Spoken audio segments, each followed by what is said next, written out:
Hello and welcome back to Hex and Dex. We are currently at the Cardinal Tower bonfire. I'm just trying to figure out what I need to be doing right now. First I'm just going to return to human just because it's pretty much because of the looks. I just hate to look like a hollow. It just puts me off. So basically I think I just come to the point where I just unlocked this from the other side, even though it demonstrated that you could actually blow the wall up from the opposite side. So now we are just proceeding on. I'm pretty sure that's what I did. I'm sure to go back to. Whoops. I'm just trying to get my actual skill level back up. Before I actually uploaded the first like 2 episodes of this. I hadn't actually played this game in a long while, pretty much since I completed the Ivory Crown DLC. I hadn't really touched it for a long time before that, before recording those last episodes. So this is where we are right now. I've picked that up, so we are just roving on. This is the order of the day. You got punished, pretty much. Hate when these two don't separate properly. You can pretty much stun lock them if you time your attacks right. Just precisely what I just did.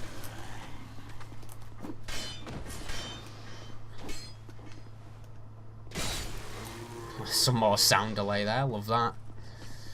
And this is the first place down here where you can actually going to equip that, cause I think that's probably a better shield than this. Does the same amount of physical block actually. I didn't think.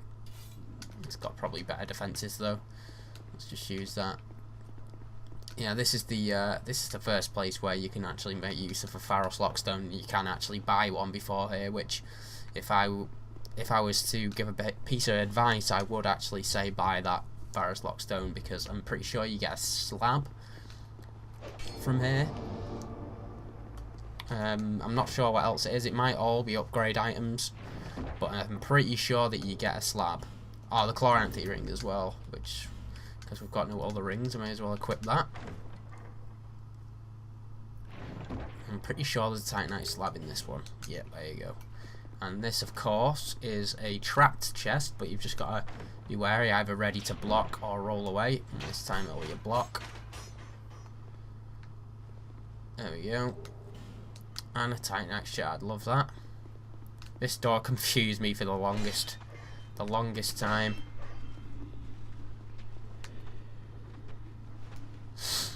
Come on, you know you want me. You know I want you to fucking attack me so I can bonk you. Is there I think there's 3 in there in this room, so there should be 2 left. Yep.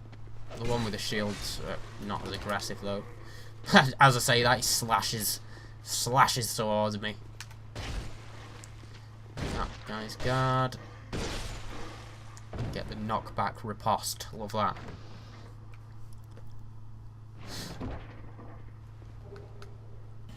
And the life ring again. We haven't got any other rings, so we may as well use that and just pop this life gem. Get us back up, top us off,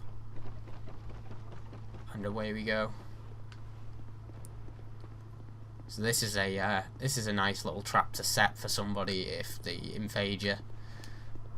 I mean, they might be sort of expecting it if they're experienced players, but they still might fall for it. And here is Pete. Travelling all alone in these treacherous times. Well, I think you have a very good reason. Oh, hogwash. Who am I to judge? My name is Pate. I journey hither and thither on a sort of Hither and thither. call it. Never thought I'd hear that in a game. Be careful out there. There's talk of unsavory bandits who prey upon travelers like yourself. Hmm. Oh yes, you be cautious.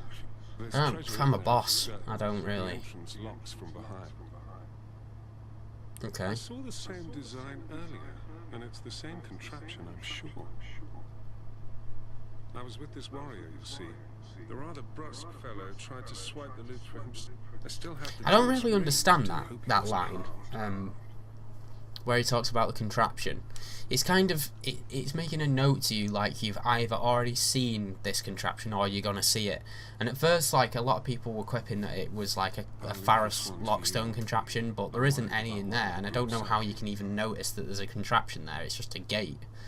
I'll leave this one to you. It's good. They've actually echoed the story of Pate and Crichton throughout all 3 of the Souls games, and or similar stories, except for this time, pretty much both of the characters are questionable human beings. To be fair. Never noticed that sword stuck in there.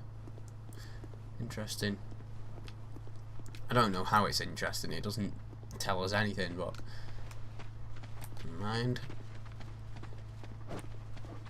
You all had to come at the same time, didn't you?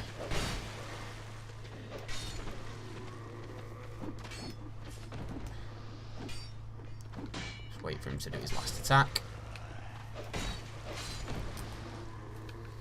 Perfection.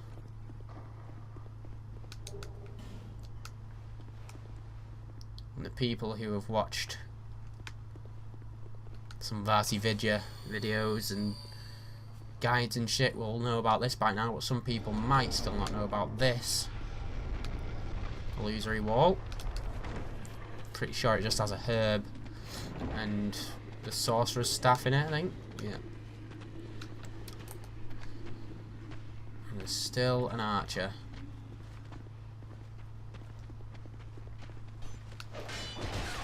I thought I could just get the sneaky backstab. He wasn't having any of that. What the hell? That was acting as if he still had his shield up when he clearly didn't. I'm just going to have to try and draw one of them down. Oh my god. Frustration. Frustration sets in. It's that fucking archer. See my tits in. Didn't mean to do that. I was actually trying to guard break. There we go. Yeah, that's what you get. Pissing about with a shame and a gaming. There is still one spear guy left, but he's just making himself scarce at the minute. There he is. The opportunity arose, and we took that opportunity in both hands. This is obviously how you get back through to Pate, and he gives you the, I think it's the White Sign Soapstone. Didn't come a cropper either. Be careful out there. There's talk of unsavory bandits who prey upon travelers like yourself. Fair play. Oh. It allows Cheers. undead to with luck. God, and just to think that it was fucking Solaire that gave us that in the last game. I'm honestly quite. That's one of the big disappointments for me with this game. I just think the NPCs are just. They just lack what the NPCs had in. Not all of them. There was still some forgettable NPCs in the first Dark Souls, but most of them are forgettable in this game, and there's no really memorable ones. There's no Solaire, there's no Siegmeyer, there's no oh shit, let me just deal with this. See what I mean? That was like, he clearly didn't have his shield up, but he was acting as if he did. There we go. Well, he's come a cropper anyway. Yeah, there's no lore trek. The NPCs just really, they really don't stretch your imagination too much in this game. They've sort of tried to trying to mirror some characters, these sort of characters who play the same sort of role in both games. Like Ben Hart's kind of like Siegmeyer, because you keep seeing him sort of stuck, and I think one of his first lines of dialogue is quite similar as well, if I remember rightly. I think he says the in quite a pickle line, I think, if my memory serves me. That's something I sometimes do as well. Like I was talking about, like the routines that I get into at the beginning of a new playthrough. Like in Dark Souls 1, I used to you know, do the Valley of Drakes run and all that jazz, and the same on this. I always pick up the modular items before I go and do anything.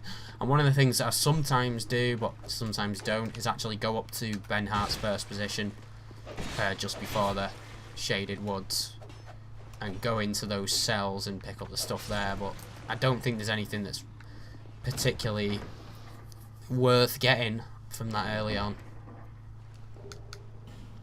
So the Mailbreaker and the Infantry Helm. Mailbreaker, what a weapon. Oh, I forgot you were still alive.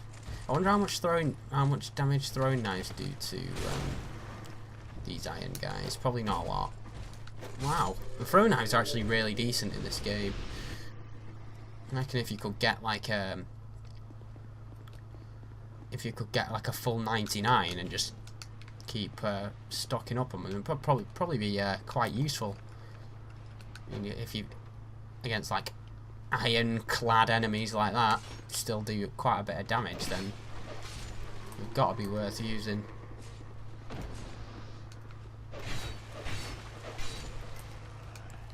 Like I was joking, I think it was in the last episode when I was picking up shitloads of throwing knives and I was saying, oh, I might just fight with the last giant just with throwing knives. Sort of as a joke. I reckon that would actually be possible. I've never really used throwing knives too much, and that's why I'm like kind of surprised at the damage that they actually do.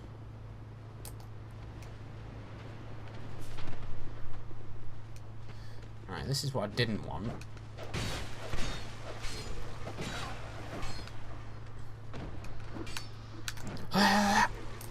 Ooh. Well, it's a good job that there's like I think there's like one more enemy that we have to fight before we can actually go back to the bonfire. But I just need to make sure that it doesn't break whilst I'm trying to kill the... You know what, I'm actually going to use the throwing knives against to kill this crystal lizard, because I think projectiles make it so much easier to hit them. If you've not got a weapon that sort of slams down on the ground, then projectiles are probably the way to go.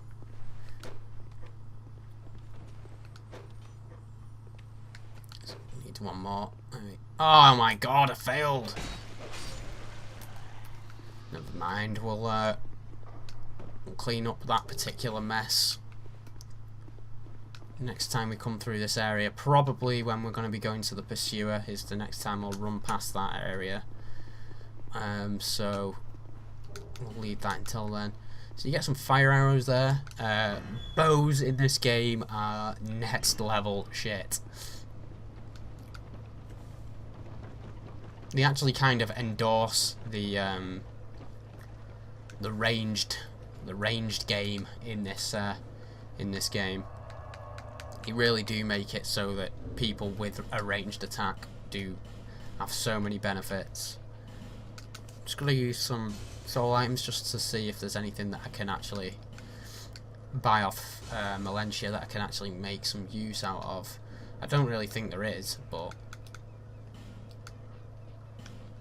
she only really sells stuff that we kind of already have access to.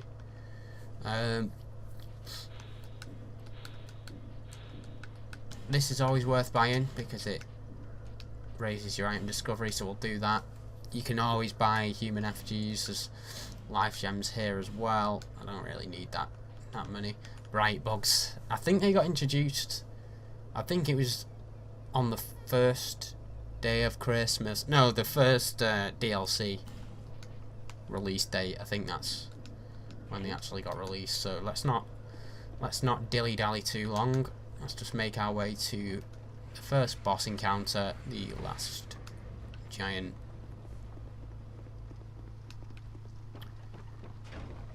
And one thing that I'm sort of tempted to talk about as well is summons in this game. I found that a lot of them don't have too much use. The fact that I'm sort of undecided whether I like the fact that with like the Lucatiel sort of storyline, you have to summon her and have her survive for all the bosses that she can be summoned for to sort of finish her quest chain. I'm sort of undecided as to whether I like that or not. It's an interesting idea and it's a different game design choice and all that, but I'm not sure whether I'm a fan of that, because I found that some of the summons are really useful, and then especially the ones in the DLC are just, they don't really do anything except for just you know, raise the amount of damage that the boss does, and I mean the amount of health that the boss has even. So like the Steelheart Ellie, and the only thing that's really useful that she does is to divide and conquer, sort of like during the Alana fight you can use her, and to divide and conquer makes that side of it easier, but she really raises the amount of health that the boss has, so I don't know whether it's worth it. Like, some of them it's just really not worth it. Like the Fume Knight, for example, he's got enough health as it is, and you just don't need it. You just don't need a summon for that fight. This fight, I pretty much always summon just because it's there, and you know the early bosses are never really gonna the health's never gonna be really ridiculous.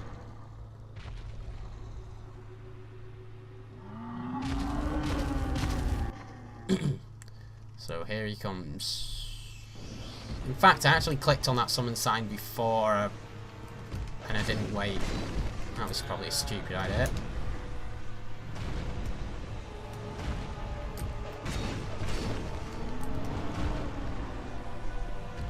I now don't know whether I'm actually going to have that summon or not, because I probably should have waited before walking through the boss gate. Ooh, nearly got a lock-on fail there. Oops, bad dodge.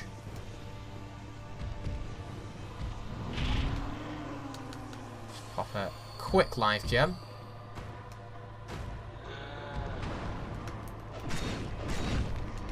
He's not done his falling attack on me for ages. And now he's ripped his arm off.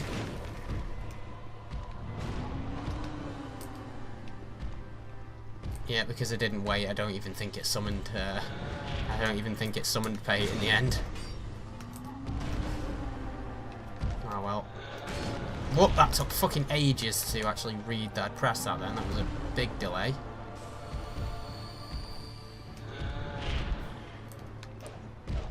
Oops.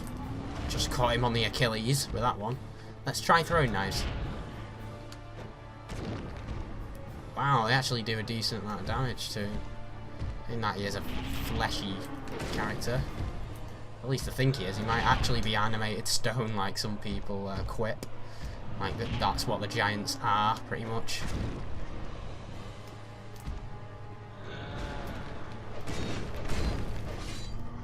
So we had no particular troubles with that boss. Thank God. Else the spatula would have been being used. Yeah, I completely forgot. And if you didn't know, you might be really confused the fact that that summon sign's still there, but you can actually use Pate to fight the pursuer. You just summon him from here and just lead him all the way up. It's not actually that far, particularly. That's the Iron Key, I believe, which I've always thought that the link between sort of like the Iron King and sort of these salamanders and stuff is alive, especially because you find Reims. So what are you doing there? You're a long way from home, friend. Yeah. Right. So I did go back to the bonfire before.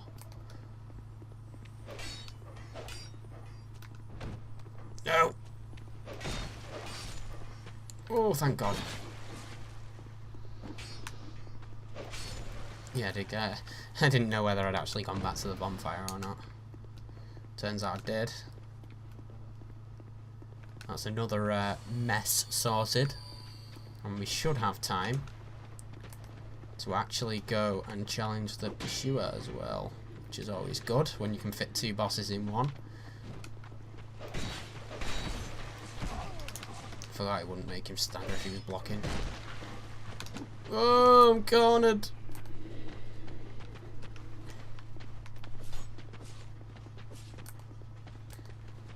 Not even matter if I hit his shield and still die.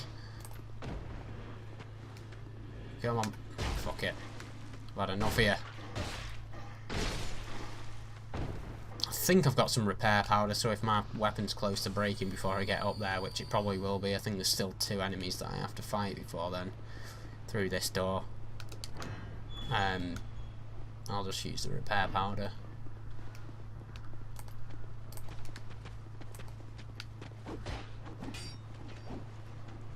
Hurry up before Spear Guy gets here. There we go.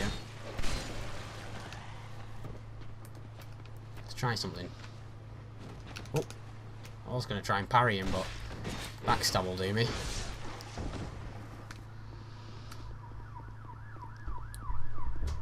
Here we go. I possibly would get away with fighting him before putting repair power on, but the fact I've got some makes me just want to use it, just in case. It's not a boss. I don't think you'd really have time to swap weapons reliably unless you were a fucking speedrunner. Some of the shit that they do is ridiculous. When he's swapping rings and all that kind of stuff, and PvP as well, swapping rings during fights is always impresses me. So we'll use it. This aromatic ooze. You always end up with loads of consumables in this game. So quick sip of this Pepsi whilst we're waiting. I've never played the Armored Core series from FromSoft, but apparently the way he sort of enters in is like a nod to. It's actually a nod to Armored Core. I don't know anything about that because, as I say, I've never really even. I don't think I've ever really even seen gameplay from it, to be fair. Pursuer's armor design is so cool.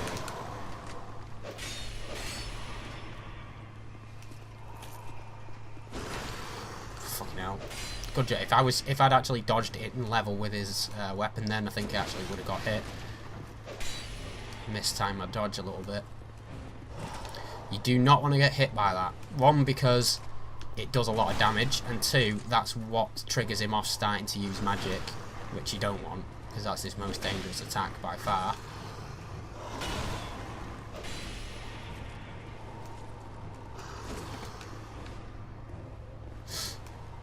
Come at me, bruh.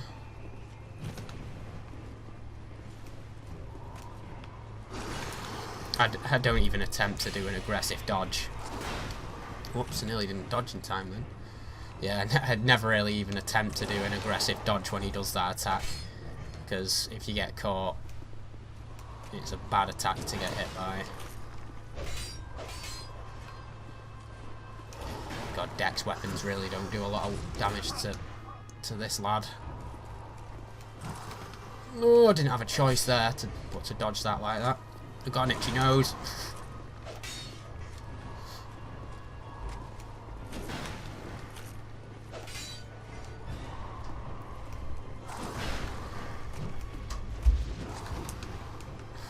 Go. I really like fights. There's some nose itching time. I really like fights where you're forced to actually stay on the move and you're forced to stay active. I'm not even going to attempt to hit him there.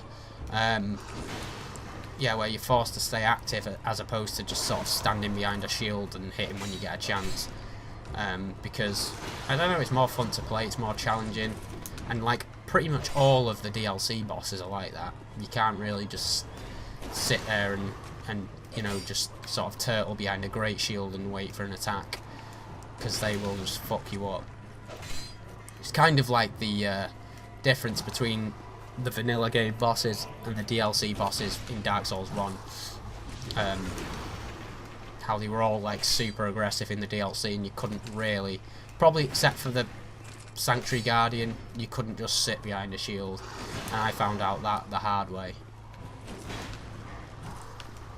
Because my first character on Dark Souls 1 was a full-on tank, and then when I came up against Artorias, I just really met my match. You can't really do that boss like that. You have to be nimble and dodge, which I do prefer boss fights like that, and I think that's one of the big improvements that they made.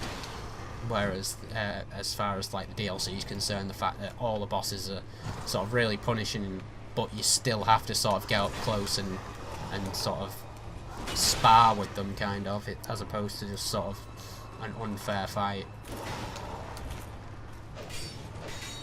I've always enjoyed this boss fight, to be honest. And his armor design is so amazing.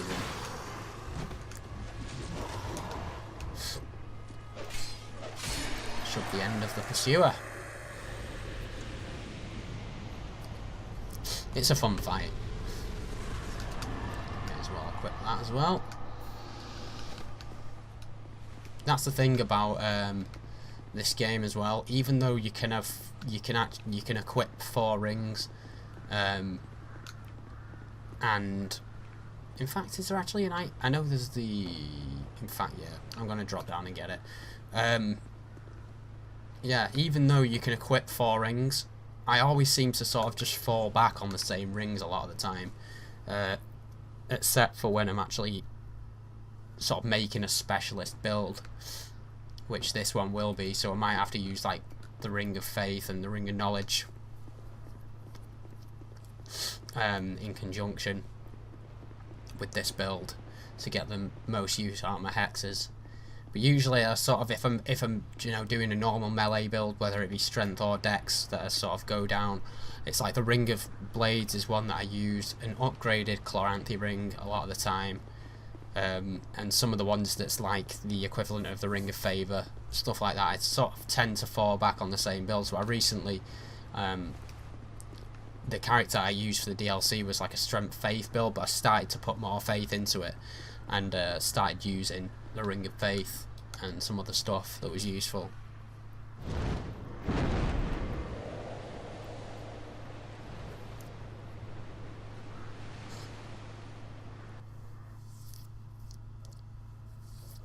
So this is another sort of cycle that I get myself into when I start this game.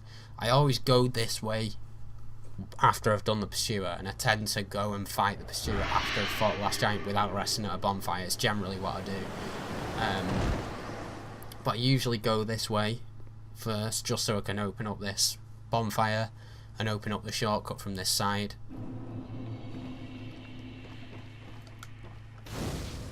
And then go back to Majula and start making my way through Haid. That's basically my plan at the minute.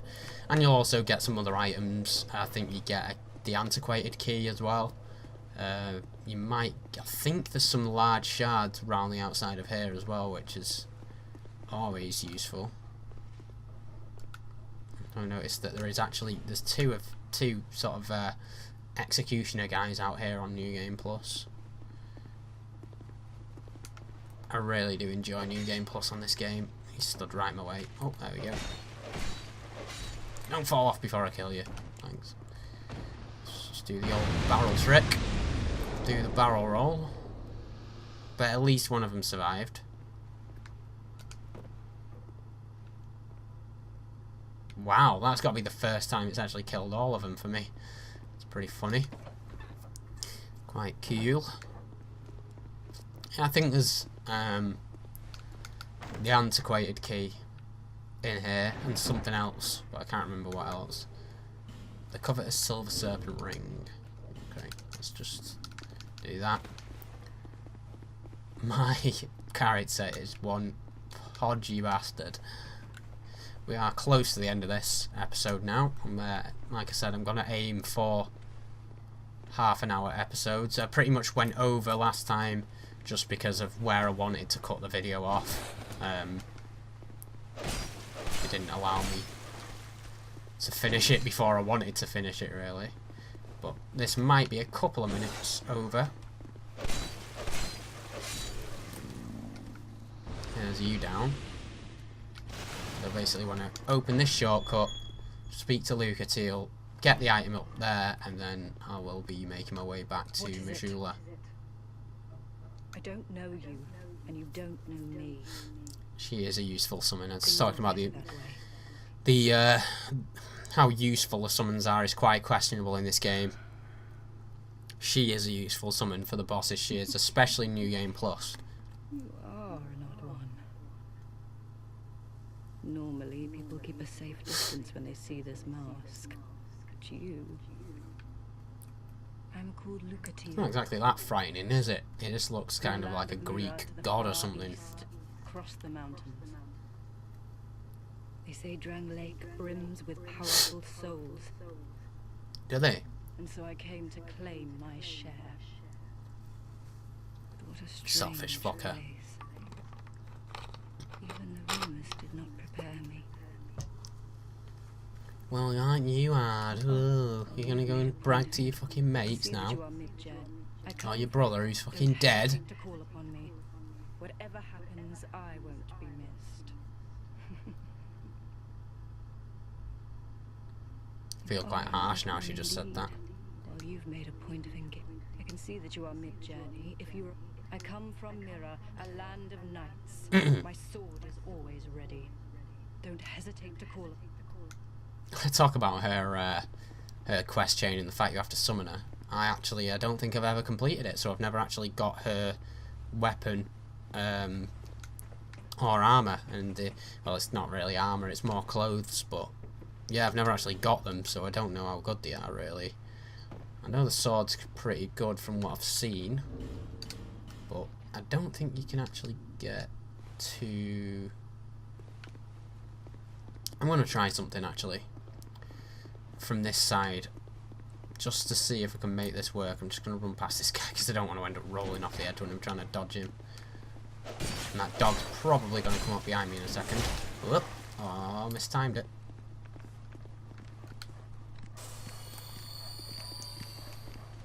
Just kill this dog before it... Oh shit.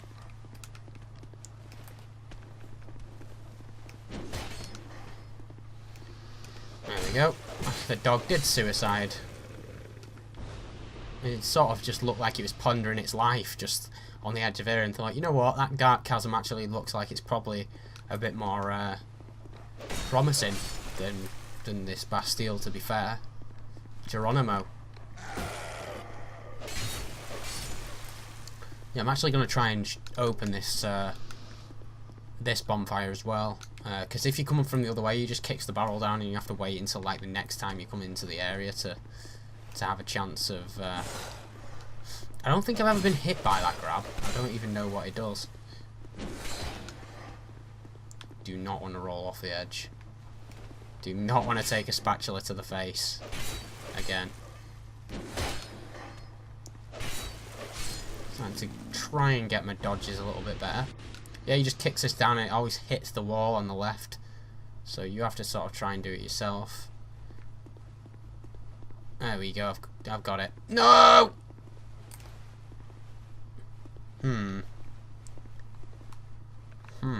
Right, okay. I just want to draw these dogs away just in case they actually hit that barrel and destroy it. I think if I hit that with like some sort of fiery instrument. I don't think I've got any fire bombs, so I might have to just hit it with the fire longsword. Probably nearly kill me, but never mind. Well, I did think it'd do a little bit more damage than that, but never mind. So you can just completely skip No Man's Wharf, but I really do want to do every area, to be fair.